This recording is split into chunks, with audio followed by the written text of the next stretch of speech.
Welcome to the Vision for Life podcast, an ongoing conversation between the pastors of Fellowship Denver and the church at large. Each week we talk about life, faith, the Bible, and how to follow Jesus as we go about our daily lives. I'm Autumn, the host of the podcast. Hunter is joining me today. You said that as like it was a concession. Well, Hunter has joined me today. Yeah, I was about to explain that my voice is a little bit gravelly today because of a cold. And so I paused and then just decided to proceed without saying that. So, yes, my voice is a little gravelly today. I'm glad Hunter is with me. Hunter's a little salty this morning. So I'm got a gravelly voice. Hunter's salty. It's going to be a good time. Autumn is grumpy and I am not. Cold infected. I said gravelly. Oh, gravelly and cold infected, sorry. But she's also super stylish today. And I told her before we started recording, I have to expect the sartorialist just to pop in here and take a picture of her street style today. So thanks for holding up that end of the deal. Yes, definitely. You know, a gravelly voice doesn't prevent me from dressing well. That's right. So, yeah. Hunter, I am glad you're joining me today. Do you want to tell our listeners what we'll be discussing? We are discussing an article by our friend Bob Thune that published at the Gospel Coalition, and it's actually a book review. The title of the article is The Myth of Liberal Neutrality. It's a review of a book called Cross Purpose by Jonathan Rauch, I believe is how you say his name. And this book, Cross Purpose, the subtitle is Christianity's Broken Bargain with Democracy. And this author, Jonathan Rauch, is accusing Christians of not holding up their end of the deal in America's liberal democracy, like refusing to kind of play by the rules that were established. And so he's critiquing Christianity as, probably Bible-believing or evangelical Christians, he's critiquing them as contributing to the social upheaval and the polarization that we're experiencing. And so Bob Thune is reviewing this book, and he clearly disagrees with Rauch, although I think he's trying to be fair and summarize his argument well, this is what we should do as Christians. I think Bob is modeling for us a couple of things in this review. First of all, I'm friends with Bob, and he's one of the soul brothers you've heard me mention, so I've had a lot of conversations with him about this, and Bob has done quite a bit of thinking and teaching in several different forums on the relationship between Christianity and liberal democracy, or liberalism, which we'll describe more of that in a minute. And so he's very well positioned to evaluate this book. And then he's modeling for us as Christians how to think about the culture and the society we live in. And I think he's also doing a good job here of doing something we want us to be able to do as Christians, which is understand arguments that are being made, represent them accurately according to what the people advocating for them are actually saying, which is harder and harder to do in the world today. And then, based on an accurate portrayal of what this person is saying, interact with it critically if it has to be interacted with critically. And I think Bob is doing that well. So I'm excited to read this, discuss it. I've read it. Excited to encourage you to read it. That's right. I've not read the book that Bob is reviewing. In fact, this article was strategically timed to publish on the day the book published. And, because I'm not a big shot like Bob, no one sends me advanced copies of books to read. And so I've not read the book, but I'm trusting. In fact, in my personal conversation with him, he kind of described how he had to get inside this author's head and despite his disagreements, try to represent what he's saying. So I'm trusting that he's done a fair job of that. And based on what he's saying here, I think it's a very important topic for contemporary Christians to discuss. So in addition to giving soul brother Bob Thune some positive press. That's right. Which is not my mission in life. Bob has enough positive press. He doesn't need my help. He doesn't need us. So in addition to that, we think that this article and this discussion does help us understand some of the tensions that we're experiencing in our current cultural moment. You were mentioning just before our discussion today that the news cycle is reactive, and I think sometimes, I personally think sometimes reductive. So we were discussing how in these first few weeks of Trump's presidency, things are moving fast. He and his administration are doing a lot of things. And the way that we see those represented from various news outlets is reactive. And that might be from a particular perspective represented by the New York Times. That might be from a perspective represented by Fox News. But both are reactive and pull us into this cycle that can make it confusing to ascertain what is really happening. Mm-hmm. And I said, I feel myself asking that every day. What is really happening? That's right. I get more of my news from reading than I do from TV. And so this is a long way to say I don't watch a lot of like cable news, Fox News, CNN. I'm not as tuned into what's going on there. But I do read the New York Times almost every day. And the New York Times is very reactive to everything Trump is doing. And then I read the Wall Street Journal most days as well. And the Wall Street Journal, which is more conservative editorially, is a little bit more accommodating to what Trump is doing. They're a little bit more positive, although they're critical in some ways as well. But one of the observations I have, even in just comparing those two news outlets with different editorial slants, is when you are pretty sure you disagree with someone, the level of anxiousness and reactivity is like through the roof at the New York Times, such that you kind of have to drill in the New York Times and find some more measured writers to really get a perspective on what's happening where you think they're doing what Bob is doing here, which is they're at least trying to accurately and fairly represent the other perspective before they've kind of shifted into, critique and resist mode. And so when you say Bob is modeling a good practice for us, and so that's one point. This is a good practice to do that, to ask, actually pause, don't get caught in the reactivity. Ask, what is being said? What is actually happening? And then the content of this article is also helping us examine why some of this reactivity is happening, what the current tensions are in our culture. That's right. In fact, the tensions this article is talking about have been going on slowly below the waterline of American culture for a couple of 100 years. And they've been slowly building, and they've probably built to a point where there's now a lot of waves, big waves on the surface. But this has been going on slowly. In that sense, it's kind of like an earthquake. An earthquake feels like a sudden event, but it's actually a slow buildup. And this article is drilling down on the slow buildup. In fact, the tension that Bob is identifying here and wrestling with in this article was first identified as a potential problem to emerge in American democracy by Alexis de Tocqueville when he wrote his famous Democracy in America. He's a Frenchman who visited America, spent a lot of time here, observed American life, wrote a book called Democracy in America, and I think that was 1830-something, so 200 years ago, basically. Alexis de Tocqueville said this is a potential problem. And the potential tension is this. America is committed to liberty. We'll discuss what that means, hopefully, in a minute. And yet he could see that it was up to each individual to define liberty for themselves. Like, what's liberty to you? What's freedom to me?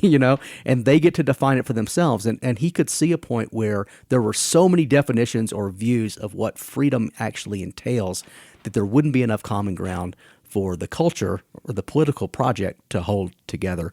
And he identifies that in 1838, I'm now told it is. So this particular conversation, what is happening, as you said, below the waterline, has to do with classical liberalism, which has been the structuring philosophy of our society. De Tocqueville was noting potential tensions in it. And then in recent years, this conversation has been brought to the surface. There have been a couple of voices. Bob mentions Patrick Deneen, who have said this project, classical liberalism, is failing. And people are attempting to So Deneen being one of them, a couple of authors are attempting to identify why that is and to ask, does liberalism have a future? And so Deneen sort of said no. His conclusion was no, liberalism as we've known it does not. It cannot carry on into the future. It can't sustain a whole society in the future. Rausch, in this book that Bob Thune is covering in the article that we're discussing today, says, yes, he contends, yes, it's strained, but it does have a future. We can repair it, and part of that repair will be through Christians maintaining their right place in society. Recommitting to the project, so to speak. Recommitting to the project. So first, before we get into any more of that, let's talk about classical liberalism. Okay. The title of the article is The Myth of Liberal Neutrality, and then you've just used the term classical liberalism. We are conditioned as 2025 people to, when we hear liberal or liberalism, we're conditioned to think about the left side of the American political spectrum, or it's sometimes called progressives, or the Democratic Party. We're conditioned to think of that as that's what liberalism is. It's all the views that are represented by the Democrats. The term classical liberalism means something else. And in fact, you probably remember this. Maybe our listeners may be too young to remember this, but there was a time when Coca-Cola changed its formula. Like they updated to a new formula, and it was kind of called New Coke. And it was they thought it was an improvement on Coke, but it was so roundly rejected that they had to go back to the old formula. And when they went back, they started calling it Coca-Cola Classic, meaning like original Coke, right? So classical liberalism is original liberalism. And original liberalism or classical liberalism is a commitment to freedom, pursuing freedom together. And the term liberal meaning also freedom. And it emerged in the 18th and 19th centuries when America is founded. It emerges from the Enlightenment, so philosophers like John Locke, John Stuart Mill, and it emphasizes individuals having freedom or liberty. So we believe that all people are endowed by their Creator with certain inalienable rights, among them life, liberty, the pursuit of happiness. In other words, people should be free to pursue these things. They have rights, and the job of government or the political project or the nation is to protect these rights. So government establishes some ground rules, you might say. It establishes laws in which people of different opinions, different religions, freedom of religion was one of those freedoms, those core freedoms. People of different opinions, different religions, they can all pursue their notion of life, liberty, and happiness. And government kind of establishes the rules in which we all agree to live together on that project. So that's classical liberalism. The tension that has emerged, and de Tocqueville said this could happen, and modern commentators like Patrick Deneen, who you just mentioned, are now saying this has happened. The book that I love, Habits of the Heart, written in the 80s by a bunch of sociologists at Cal Berkeley, they were like, what de Tocqueville said was happening, could happen, is happening here in the 1980s. So this is the tension. The definition of freedom has so expanded. There's so many different viewpoints now about what freedom actually entails and what rights I should actually have, that it's essentially now whatever individuals want to pursue for themselves. It's kind of a highly individualistic notion of freedom with no real common definition of what we should be free to pursue and what we should not be free to pursue. And because those freedoms have expanded so much, and those quote rights have expanded so much, there's now this tension of like, is it now just government's job to advocate for all of those, or should it still just preserve the rules by which we play, and also in its policies, it's going to have a more limited definition of what freedom is? So this is the political divide. It's not the only thing driving the political divide, but it's one of the things driving it. The left of the American political spectrum is typically committed to more and more expansive definitions of individual freedom. So just to give an example, they are committed to things like the right to abortion. that they've now added that right. It's to their understanding of what rights are there. They are committed to the right to people to marry whoever they want to marry. They are committed to the right of people even now to declare which gender they might want to be. So you just see this expansion happening. And on the other end of the spectrum, on the conservative end of the spectrum, some, not all, but some conservatives are really concerned about these expanding definitions, and they're saying we're getting further and further away from the rights that God wove into the fabric of creation. And so we're not using a created sense of rights anymore. We're just kind of adding our opinions to what rights should be. And this is causing a lot of the tension, the cultural tension in our society. It's not the only thing causing it. There are other things, so we have to keep caveating that way. But this is driving a lot of the tension underneath the surface, and it's bubbling up now and causing waves. There's a question embedded in there, Hunter, in that explanation that you gave of the perception of rights, and that is, where are human rights derived from? So one perspective would say human rights are pre-political, as in they're not dictated by nor derived from any particular political system or perspective. They are from God. And that goes back to the understanding that all humans are created in the image of God and therefore have certain dignity and should be given or in recognition of the fact that we are created in the image of God, sometimes called the Imago Dei. They're inherent human rights. That's the basis, as you said, for the statement that says we believe that among these are life, liberty, pursuit of happiness. It's why the writers of the Bill of Rights could use that sort of language. Their perception was that our rights were pre-political. There's a second perspective on human rights that says, no, they are politically derived, and that the way in which rights are determined and adjudicated is through various forms of government. So that's the question embedded in there. Where do human rights come from? And that creates some of this tension that you're explaining. So in the article, Thune is actually addressing this tension. He's saying, yes, this tension exists. It has now boiled up to the point where, as you said, we feel these big waves on the surface. But he's also pointing out that the author of the book he's reviewing, Rausch, is somewhat blind to that tension, to what's causing that tension. That is the critical insight.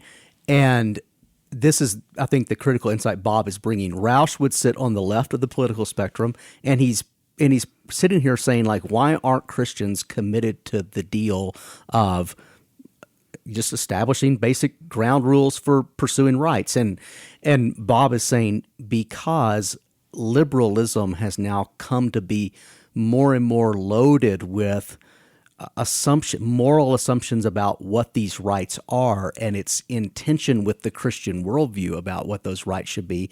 And so that puts Christians in a weird spot. Christians maybe should, and you can see this playing out. There are some Christians who would advocate, like, our basic role in society should be just to guarantee that everyone can play by the same rules. And so even if I disagree with you, we still get to play by the same rules.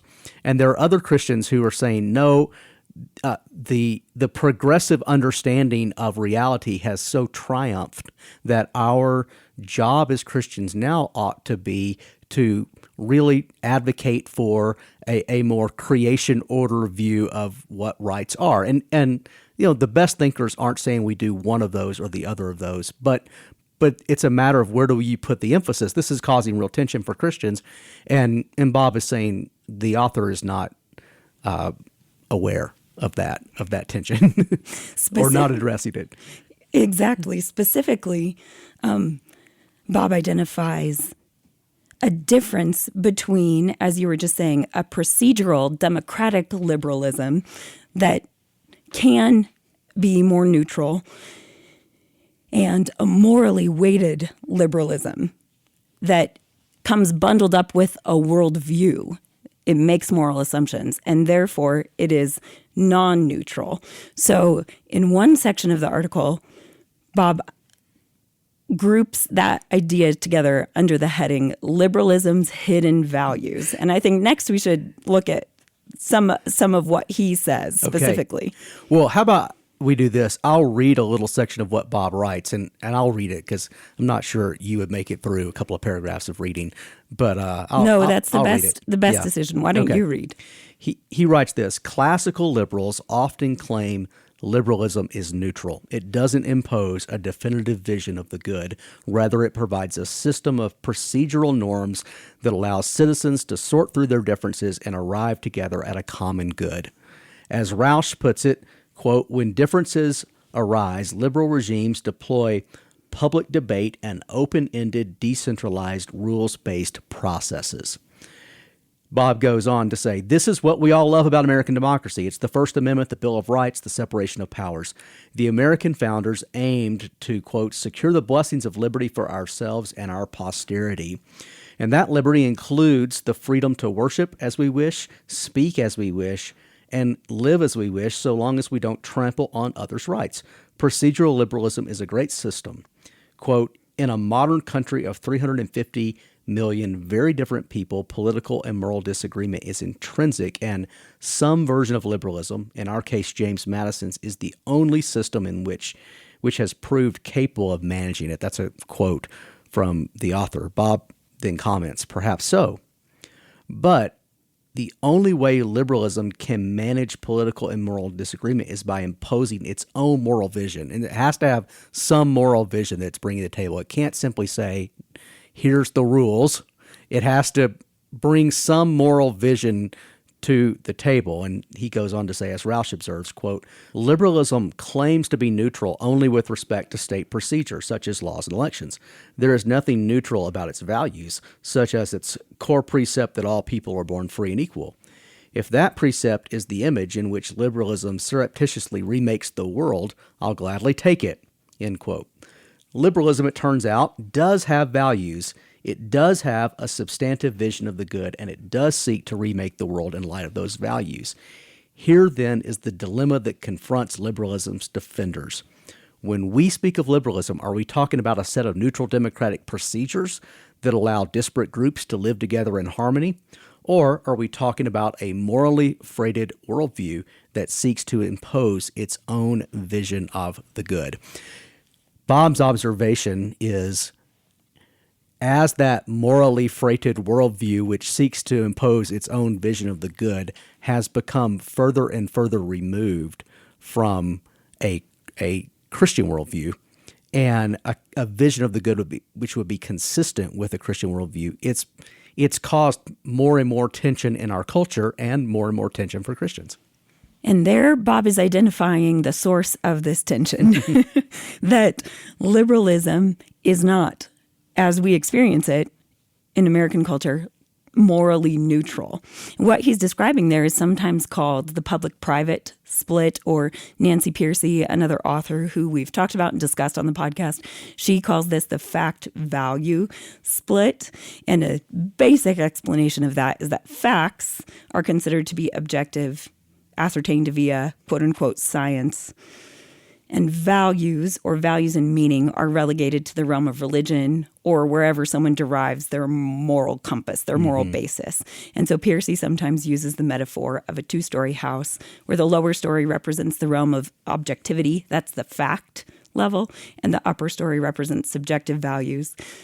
And people view religion as residing in the upper story. And so according to liberalism's, the way that its own values, it says that when we reside in that lower level, the fact level, you have to leave your values or your morals in a totally different realm. You can't bring them into this realm of the public square.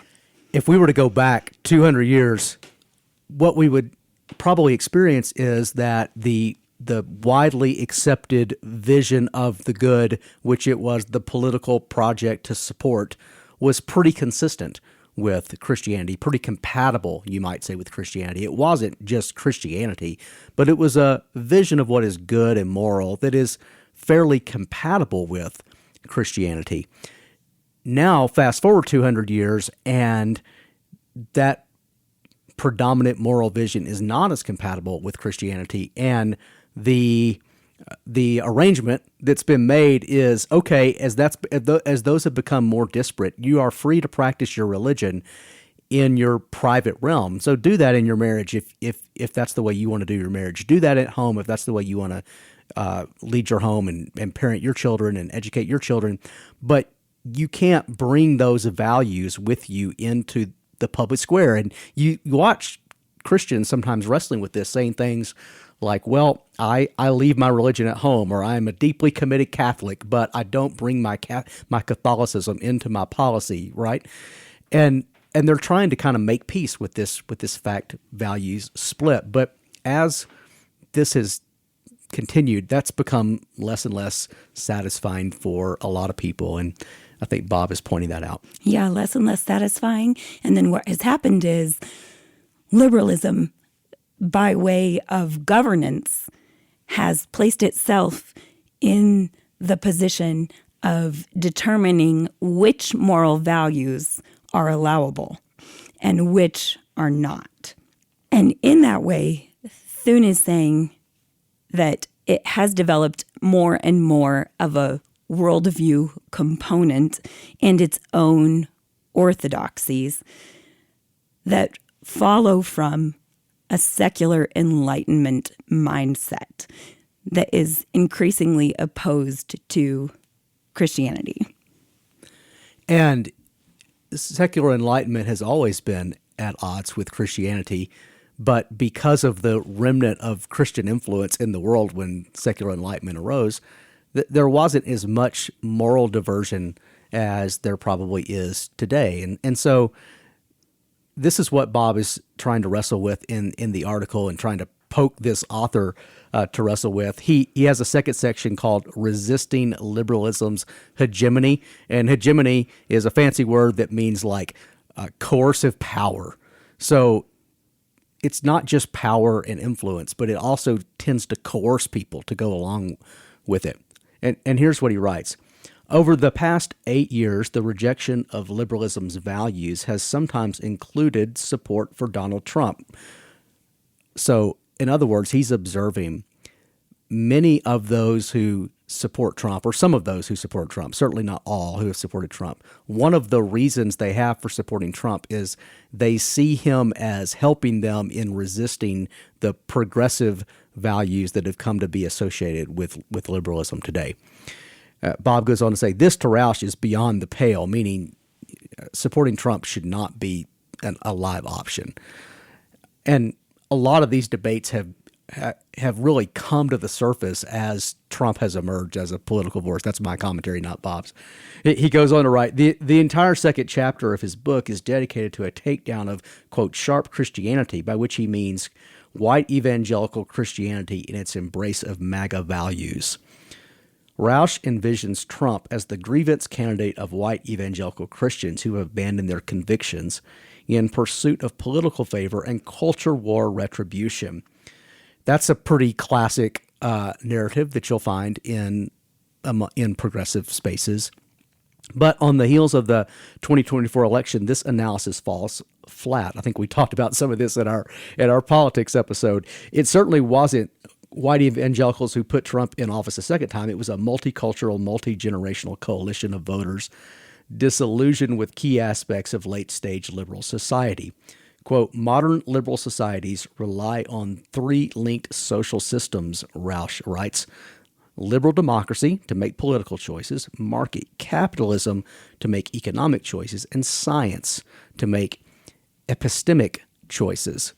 Now, Bob goes on to say, actually, though, if you look at each one of those, liberal democracy and market capitalism and science, all three of those have moral visions of the good. They're not just kind of neutral fact-based things, and they're more and more freighted or weighted in the direction of progressive values. He writes this, quote, a hallmark of liberal social systems is that the same rules apply to all, regardless of identity or tribe, Roush writes. it seems an increasing number of Americans are concluding the same rules don't apply to all. Citizens who espouse progressive orthodoxies are favored. Those who dissent are ostracized. Liberalism, it turns out, is just a different kind of religion, and many American citizens are rejecting that religion. And in other words, here's what he's saying. In those three areas that he named, liberal democracy to make political choices, he says it seems like progressive orthodoxies or progressive opinions are the ones that are really valued. Market capitalism to make economic choices. In other words, it seems like progressive orthodoxies have gained so much traction in business that it's kind of like to play the game of business, you kind of have to agree to enforce these progressive ideas. Or in science, even in order to be counted as a credible member of the scientific community, you kind of have to pre-agree to go along with progressive ideas. And he just says that functions more like a religion, which it's a powerful religion. It's hegemonic, and it uses its power to coerce others rather than persuade them. And many Americans are saying, "Hey, we don't want to do that anymore. We don't want to go along with that," and that's contributing to the political upheaval we're seeing. And he's saying Roush, the author of this book, is blind to that. He writes, Roush's blindness to liberalism's dogmatic orientation makes cross purposes difficult to read.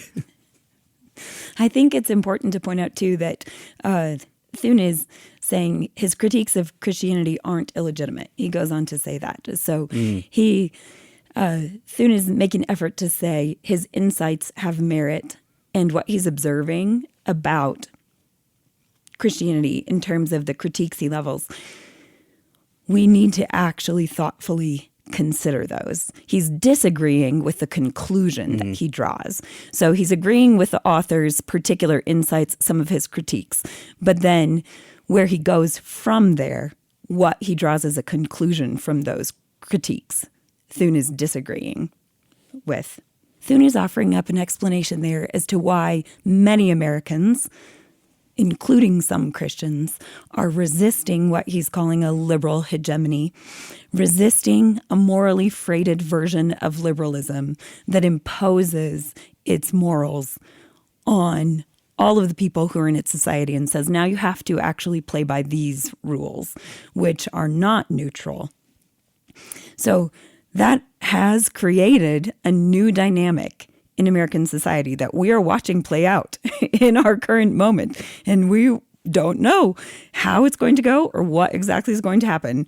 President Trump and his administration are a part of that.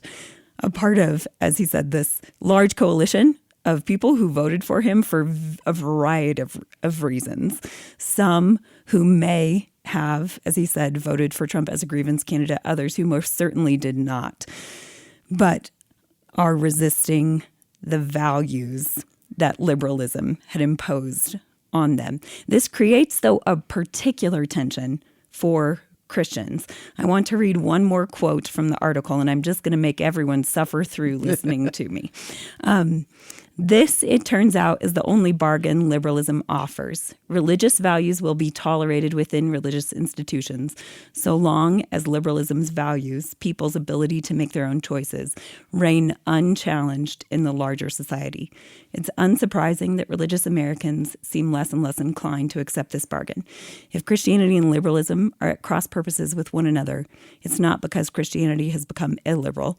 It's because liberalism has shown itself to be a religion, and its core doctrines are finally being challenged. And some of the disagreement that even happens among Christians and how to navigate this moment, I think we could say, if you are a confessional, creedal Christian, meaning you believe Orthodox Christianity, you should feel and sense and think in ways that are at odds with progressive orthodoxies of our culture right now. But I think where those Christians who feel that tension with progressive orthodoxies, where they maybe disagree or they don't always come to the same conclusion is, so what do we do about that? And one of the things that Bob is pointing out here is that's one reason some have chosen to support President Trump. They see him as a pushback on that. And And I've noticed that when I talk to people who are openly supportive of President Trump. This is usually some version of what they cite. It may not be quite as articulate as Bob is, but they usually cite some version of this. And I have for the last 5 or 6 years, I've advocated that we allow good faith debate within Orthodox Christianity over how to respond politically to this moment. And I hear those who have resisted President Trump or not supported President Trump say their main concern is that both in his personal morality and in the way he conducts himself in public, that's inconsistent with kind of a Christian moral vision, and so therefore Christians can't, even for pragmatic reasons, go along with it, or they shouldn't for pragmatic reasons go along with it. And I think both of those arguments are grasping on to something true, and they're trying to navigate this tension. And so people will settle this a little bit differently. And we have to have this conversation and this debate within the body of Christ. And I think Bob is helping us to do that here. I'm glad you're pointing that out, Hunter. In any conversation like this, where we are identifying particular aspect of liberalism that has allied itself to progressive values, sometimes people can hear that as, well, then you must support the opposite end of that. So you must support then a conservative agenda. You must support then perhaps President Trump if he is considered the opposition to this. Mm-hmm. And that is not actually our intent in our conversation today. That's right. And there are other Christians who I think are maybe a little bit more comfortable with progressive ideologies gaining hegemony, or maybe they're just more resigned to it. I don't know if they're comfortable with it, but they're resigned to it. And they're kind of saying to Christians, no, you must not, support President Trump, or you must not go that direction. I think of like David French, who writes now for the New York Times, being a good example of this. David French's kind of core argument, if I could kind of put it try to put it in its best light, I think his core argument is Christians ought to be for a procedural kind of liberalism like this author advocates for.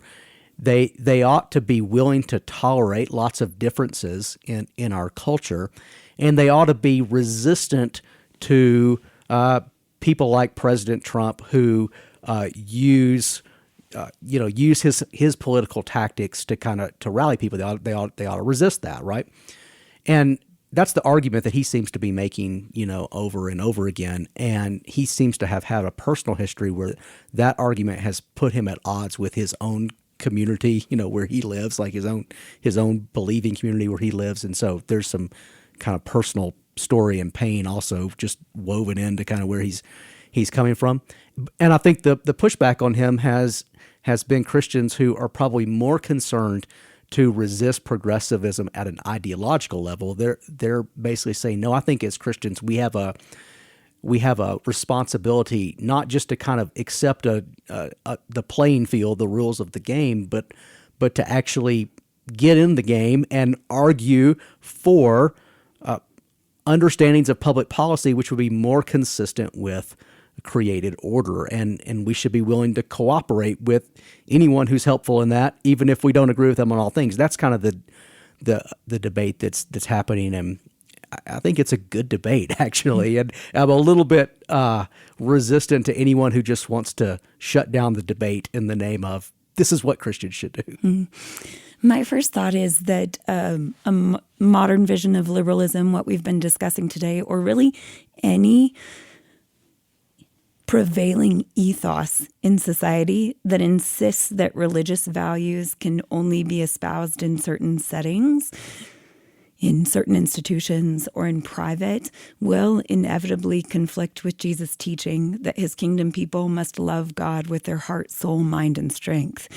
A sort of image of a transformed life that's integrated, in which we operate in all spaces with not only our heart oriented towards Jesus, but our minds, our actual factual understanding of the created order and the way the world works, will find itself at odds with a prevailing notion that goes against that. And that might happen in a progressive administration, and inevitably Christians will find themselves or at odds with certain things that Trump and his administration are doing if they don't align with the values that are derived from God's law, from his moral vision for creation, and for his vision for his kingdom people. Well, I appreciate you saying that, and I think that's a very succinct and powerful way to put it, and that's a great framework for us. And I also think that in this moment, kind of going along with procedural liberalism, what Bob in this book calls procedural liberalism, what the author is wanting us to do, what I perceive David French in some of his writing wanting us to do, I'm kind of to a place where I think going along with it at that level could cause Christians to not do what you just said, which is love the Lord your God with all your heart, soul, mind, and strength.